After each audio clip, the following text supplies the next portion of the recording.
Hey folks, this is ioEther and we're back with some more World of Tanks. As you can see, this is Father XX time. He's in his E50M. This is a tier 10 game on Glacier. And so this may not be the best game you've ever seen. But from what I've been told in the email, this game has quite a bit of controversy in it, is what I was trying to say. And so just because your allies tell you the game's over and everything's done and there's no point in trying and they're just going to go throw themselves to the enemy and die, doesn't mean they have any idea what they're talking about or what they're doing. And definitely doesn't mean you should be listening to them. Because apparently that is what goes on in this game. And Father Time, I don't know what I'm going to end up calling him, is definitely not going to be listening to any of those kind of morons say. And so we're going to see what happens. He's taking a really aggressive position. Well, yeah, actually he is taking a really aggressive position on this road. Just continuing down it to, this is the normal point where you hit the enemy, but he has progressed along this without really slowing down or being very obviously he's being a little bit cautious, but he's not angling himself to come around these corners perfectly, because I don't think he expects to find any enemies right here. I mean, now that he's getting to this point, he is letting allies go first, which is nice because you do need to use your allies as meat shields. And now that we finally spotted an enemy, and we got lit in return, he's probably going to be a little bit more cautious. But apparently the enemy has completely left this side of their base wide open. And, there's an E3. That is going to be a problem. He was looking for shots on Centurion. He's not going to get one. He's looking for shots on the E3 as it rounds the corner. Oh, put a shot into the mutts instead, as the mutts dove in the way to, it had to protect that E3, right? I mean, you could just see him like, shoot me instead, don't shoot the E3. Which is pretty much what happened. And Father Time is trying to get his team to fall back. I mean, it's pretty much a couple of tier 8s and a tier 10 versus the E3. So if the 268 shoots the E3 in the right place, everything will be okay. He'll go through. However, that E3 can just point and click on either of those tier 8s, and they're going to have a bad day. And actually, you can point and click on the 268 if it hits the right spot, and it will have a bad day as well. He pretty much just has to put up some gold and look at the guy, and he'll be able to put a shot through him. That Batchat is, was playing with trouble, and now Father Time is paying him some back.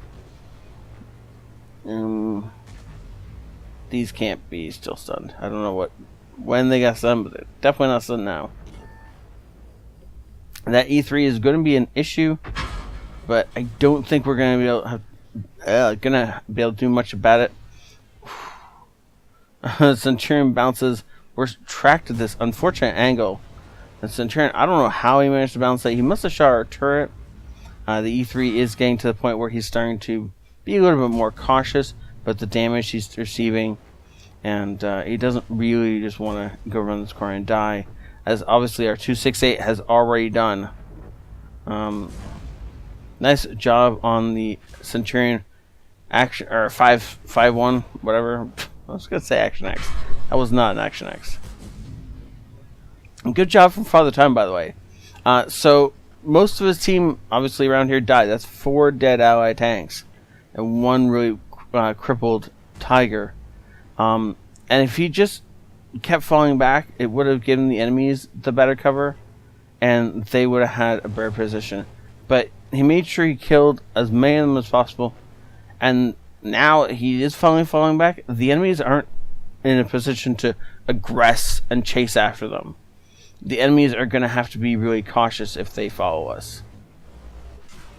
Oh, unfortunately getting tracked by a CDC who pegs a nice shot into us, and he's getting hammered.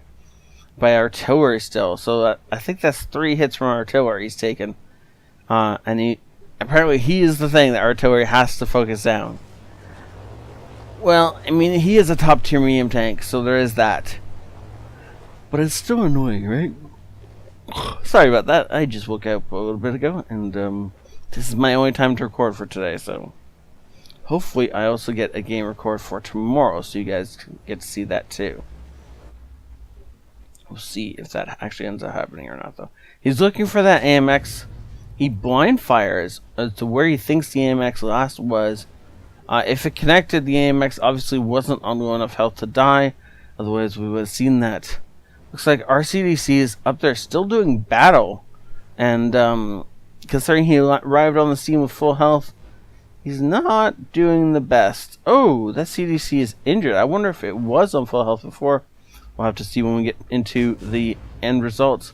Nice shot, threading that between corpse and cliff and carcasses to land that into the enemy tank and finish off the thing doing with our CDC. It was an AMX.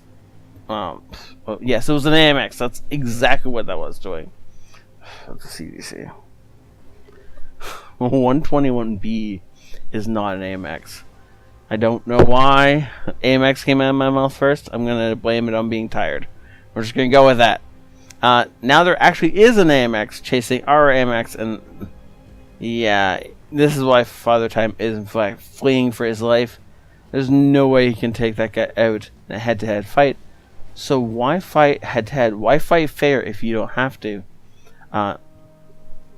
This game is all about taking advantage of your enemy's weaknesses and exploiting them to your advantage. Fighting fair when you have no health is not a fair fight. And it's not a fight you ever want to take. So, this you can see his allies pinging. Yes, you with no health. Go after the guy with full health. No, it's just not worth it. Whereas if you can catch this Yag Tiger, all by itself, AMX does in fact catch the Yag Tiger all by himself. He does get shot for it, but also manages to take him out, so that's good. So our T-44, who ran smack into that E3 and got himself shot up, is now being all sore about it because he died for no good reason. The Artie is on the move, trying to get out of there. I don't know if he's going to make it. He's going in a weird direction, considering that he knows there's an AMX coming in from this way. It's a little bit weird to be staying right there and not. Considering the fact that he was back here, could have moved this way, been over here, but instead he just ran straight out into the open. Did manage to make it across, but we'll see where he ends up. So with the AMX leading, if the enemy CDC sees him, he's most likely going to fire him before he sees us. And that is what we want. We want the CDC to reveal himself by shooting at our AMX. And then we can return fire and hopefully at least whittle him down enough that in the end we can take him out in a duel or something similar. Or we can hit him with some artillery, punch through his armor, and blow him up with a single T-92 round, but that's unlikely. So he's pushing up and following the AMX. And we're going to speed this up a little bit because I don't have the time to sit here. We got lit! Oh, and enemy artillery takes a shot at the AMX. AMX no longer has more health than we do. And you notice Father Time says in chat that he's lit. That is important to note. He's lit again. The enemy tank is right there, in fact. Oh. I was going to say that the enemy tank's obviously over this direction somewhere. In fact, he is right there. So it's important to note when you're driving the E50M, or if you're fighting one, if the gun is out over the front of the tank, the gun depression isn't all that great. if you angle the turret and put the gun out over the side of the tank, the gun depression improves significantly. And so that, is to make sure you don't hit your gun on the corners, I'm going to assume. And so just be careful, because if these things turn a little more sideways than they ought to, I know for side scraping, turn more sideways than you ought to be able to side scrape effectively. That is most likely because he's trying to get his gun over the side of the tank. And I'm sure Father Time, if he decides to employ that tactic, is going to do something like that now. Now the problem is, of course, is artillery. Oops, I was on fixed camera. My bad. Artillery has a beat on us. Managed to miss, thankfully. But that AMX, all it has to do is put one shell through us, and we are dead. And the T-44 is continuing to run his mouth, even though he has no idea what he's talking about. Ooh, that blind shot, though. I liked that. That was good. So, two things we can take from that. First off, he knew where the AMX was, and so he just waited until he was loaded, had a decent shot, and took it. But, from the other side, if you're hiding in bushes and you get shot at, and then you go dark, whatever you do, move! Especially if that bush concealment covers more than just, the 2 inches you're sitting in.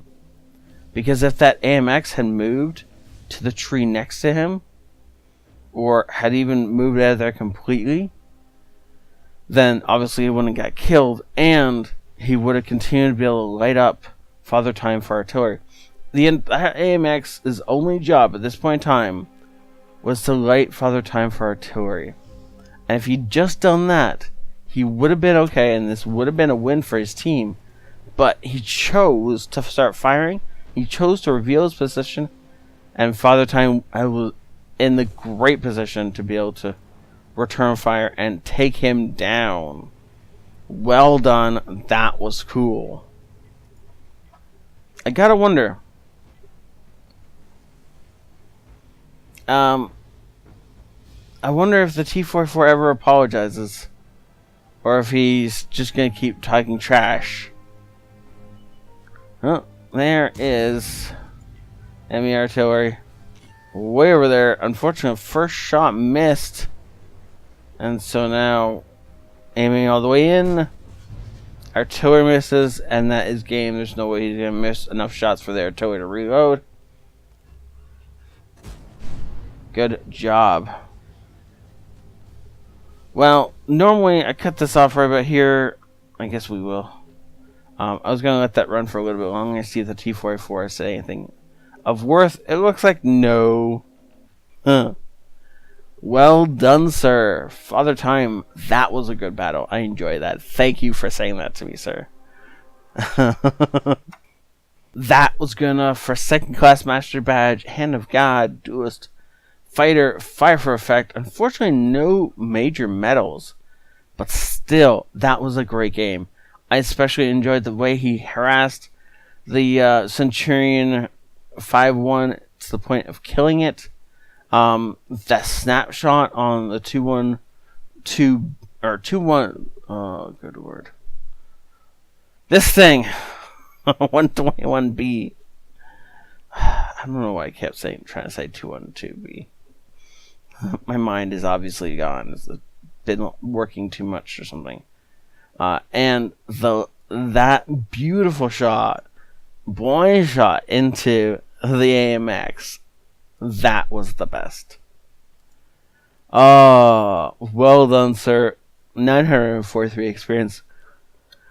Whoa, that's a decent number of experience. Good job. More damage than anyone except for... there's something wrong with your team when your artillery has 2,000 more damage than your highest tier tank destroyer. This team was all sorts of messed up, but they did have some pretty high scoring damages. So the only reason we beat them is because we played smarter than they did. And well done, Father Time, for that. Oh, wait. That AMX. Do we hit it? This... Oh, no. No, I don't think we hit that AMX blind shot we took at the start of the game. Because we only hit it twice, and I'm pretty sure that was both at the end of the game. So, yeah. Well done. Thank you for sending this in. This was a joy to watch. I can't wait to see your next game, sir. And, yeah. Thank you all for watching. Have a great day. This is ioEther out.